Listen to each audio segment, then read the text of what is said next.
어쩜 이렇게 시간이 안 가는지 정말 버스 안에서 고잉 이불 속에서 고잉 고잉은 언제나 너에게 고잉 고잉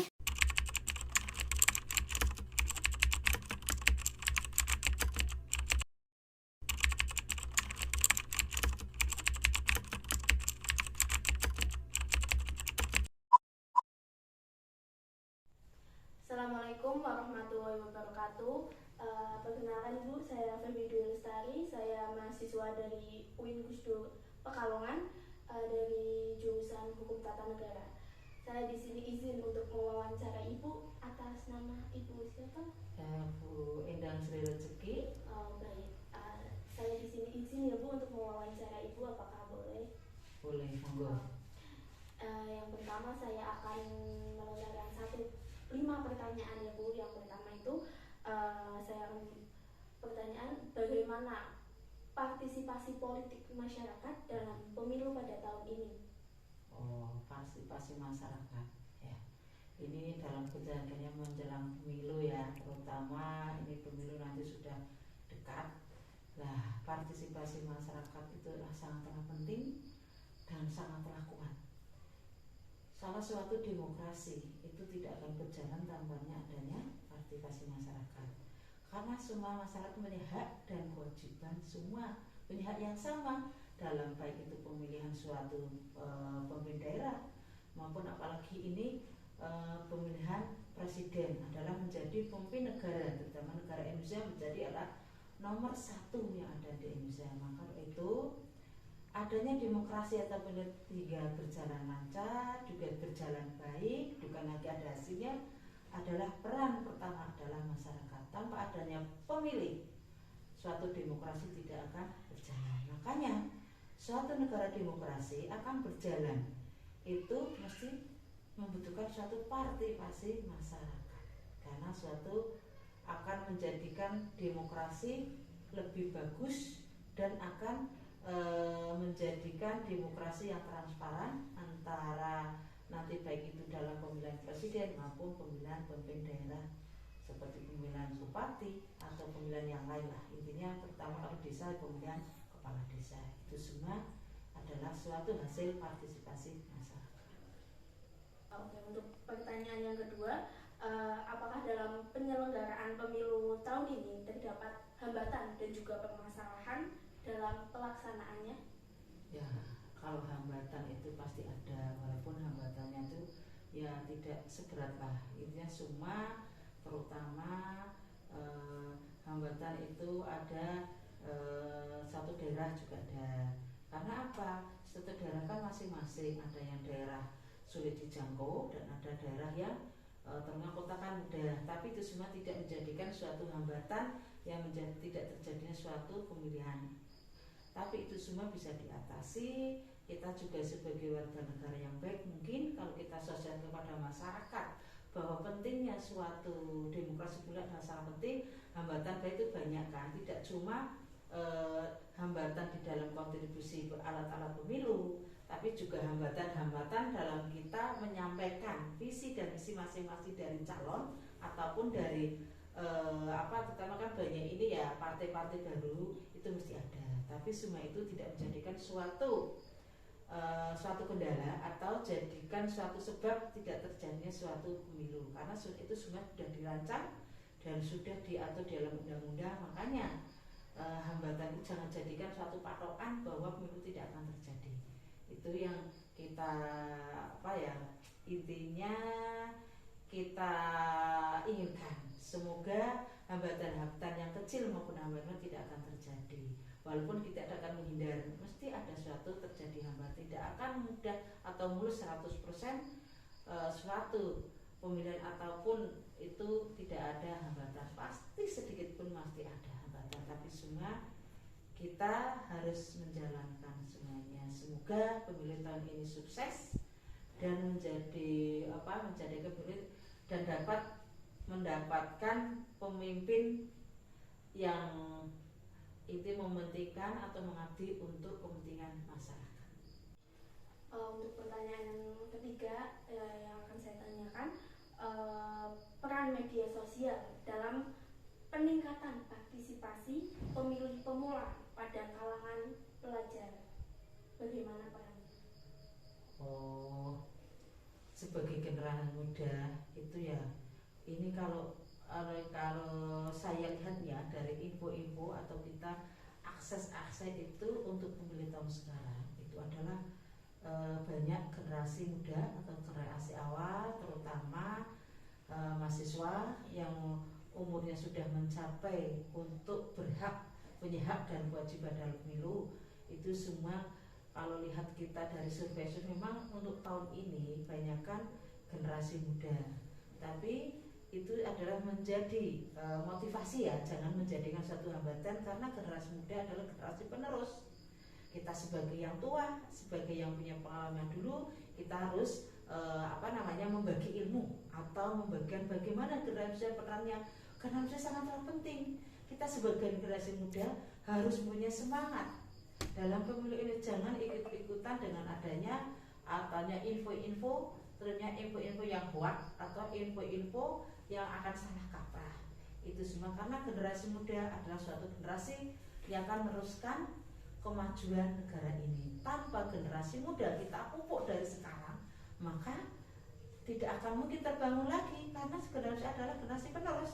Mulai itu saya sebagai orang tua atau orang yang sudah berpengalaman di dalam berpolitik, ya intinya dari tahun-tahun kemarin sampai tahun sekarang, peran pemuda adalah menjadi tolak ukur yang sekarang, terutama sekarang adalah mulai zaman-zaman semua sosmed.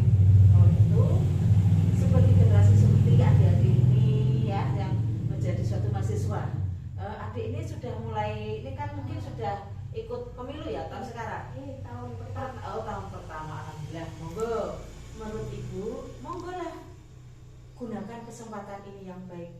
Tapi jangan gunakan kesempatan untuk, intinya sebagai generasi muda jangan cuma terpancing satu isu atau satu info. Intinya saring info yang bagus itu yang apa, info yang tidak apa. Semoga dengan adanya itu kan bisa menyaring, karena suatu generasi muda itu masih labil. Untuk itu ya harapan kami yang ada, semoga seperti adik ini yang menjadi generasi muda, apalagi pemula nih, intinya monggo gunakanlah hak sebagai pemilu yang baik, sebagai warga negara, apalagi jenengan sebagai mahasiswa itu menjadi toladan nanti generasi selanjutnya. Apalagi ini adalah pengalaman pertama adik untuk mengikuti pemilu yang sekarang.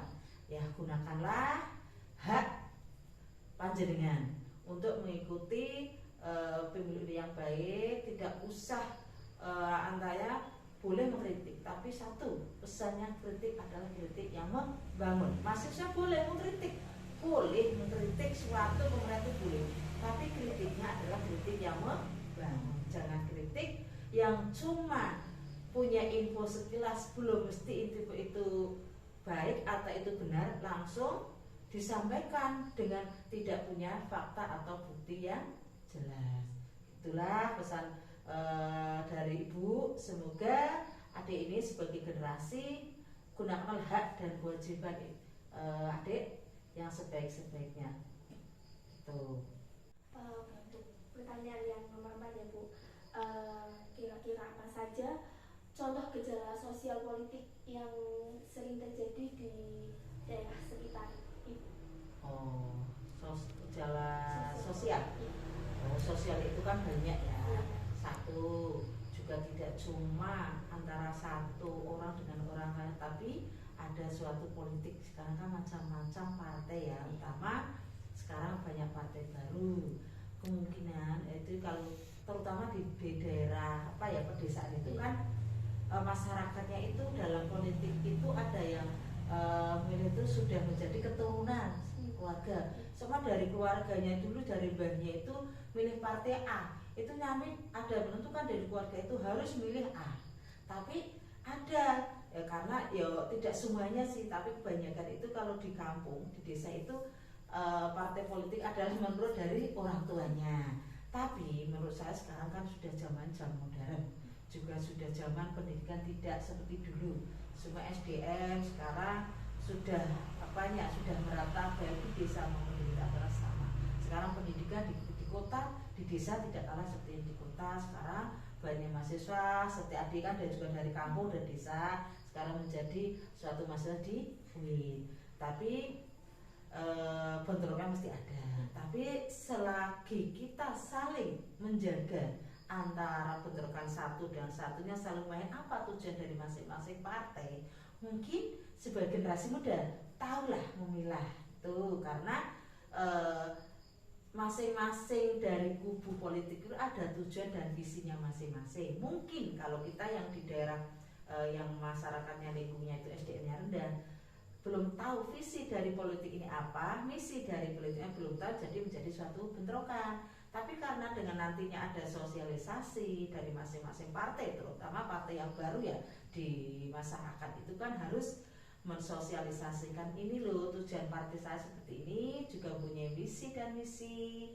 Nanti untuk kedepannya bagaimana, sama bunda atau siapapun mau milih partai ini partai, tapi kita harus lihat tujuan dari partai itu apa. Tapi dengan satu wadah kita adalah memilih suatu partai politik itu satu banyak tujuan sama, yaitu memilih suatu pemimpin negara, yaitu kalau kita pemilihan presiden. Tapi presiden kan diusung bermacam-macam partai. Nah makanya partai itu mempunyai apa ya, tidak intinya itu visi dan misinya kan beda-beda, tapi tujuannya satu, tujuan untuk mencapai atau memilih suatu pemimpin negara yang dipercaya masyarakat, juga pemimpin yang adil, juga pemimpin yang melindungi masyarakat, dan tujuan mengabdinya itu untuk kemaslahatan masyarakat, terutama kedamaian untuk negara kita seperti negara Indonesia. Biar di mata dunia itu adalah negara kita, tidak diremehkan oleh negara lain. Kita adalah negara yang demokrasi.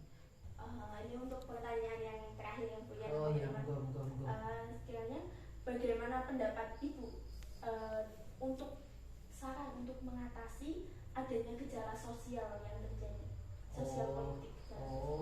Sosial di politik ya, intinya kan semua sosial dari kalangan, terutama kalangan generasi muda yang baru awal ini sampai intinya sudah hak pemilu yang berapa kali ya. Intinya itu mencegahnya gini, satu, kita harus mensosialisasikan gunanya pemilu itu untuk apa.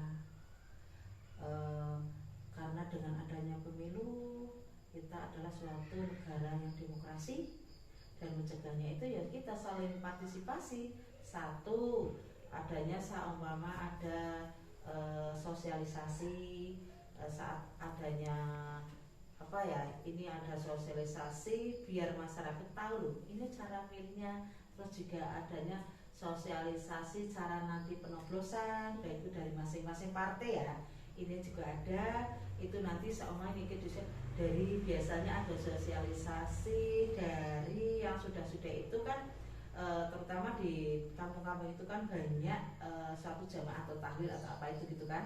Biasanya biar mencegah itu suatu tugas dari Panpas itu ada, itu disosialisasikan masing-masing masyarakat. Satu, untuk mencegah tidak adanya bentrok antara kubu politik satu dengan kubu politik yang lain. Tuh, terus bisa kita lewat adanya apa ya, peran ini masyarakat di dalam digitalisasi. Nah, sekarang sudah zaman era digitalisasi. Apalagi generasi muda. Generasi muda adalah sekarang generasi digitalisasi. Kayaknya pemuda tanpa digitalisasi tidak akan maju karena zamannya sudah zaman canggih. Nah, untuk itu mencegahnya ya kita sebagai itu bisa lewat apa ya, media sosial bisa, kita bisa lihat Google sendiri juga bisa.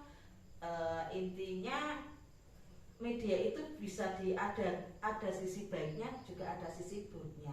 Saat kita gini, jenengan sebagai generasi muda intinya kan ini zaman digitalisasi, apalagi jenengan adik ini kan generasi pertama ya menjadi seorang pemilih ya. Itu bisa lihat sama ada itu mau milih siapa. Sekarang kan sudah ada apa jejak-jejak dari seorang pemimpin itu bisa diakses di semua media sosial, baik lewat website ataupun lewat Google ataupun yang lain, bisa memilih. Makanya biar tidak terjadi bentrok, kita jangan cuma melihat dari satu sisi.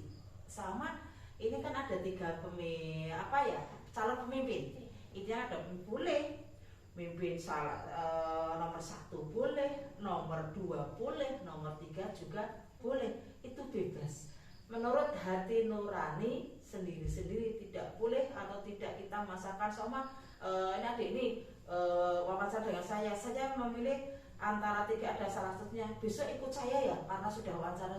Itu tidak boleh. Makanya itu jadi kebebasan tapi tidak jadi kebablasan. Kita boleh memilih, monggo nanti adik ini mau pilih calon presiden yang mana, monggo. Menurut adik itu yang mana yang bisa memimpin, yang bisa memajukan negara ini menuju negara demokrasi dan menjadi negara yang maju, tidak ketinggalan negara yang lain. Tuh, monggo. Sekarang zaman digitalisasi, sebagai generasi muda, monggo. Kembangkanlah ilmu pengetahuan, karena tanpa adanya media sosial kita akan lihat intinya info-info sekarang semua lihatnya digitalisasi semua. Makanya sebagai adik, sebagai generasi muda penerus, juga sebagai mahasiswa bisa memilih dan itu menjadi cambuk, menjadi pemikiran adik mau arahnya ke depannya kemana. Itu. Terima kasih Bu untuk atas jawaban yang telah Ibu berikan. Saya di sini pamit undur diri. Wassalamualaikum warahmatullahi wabarakatuh.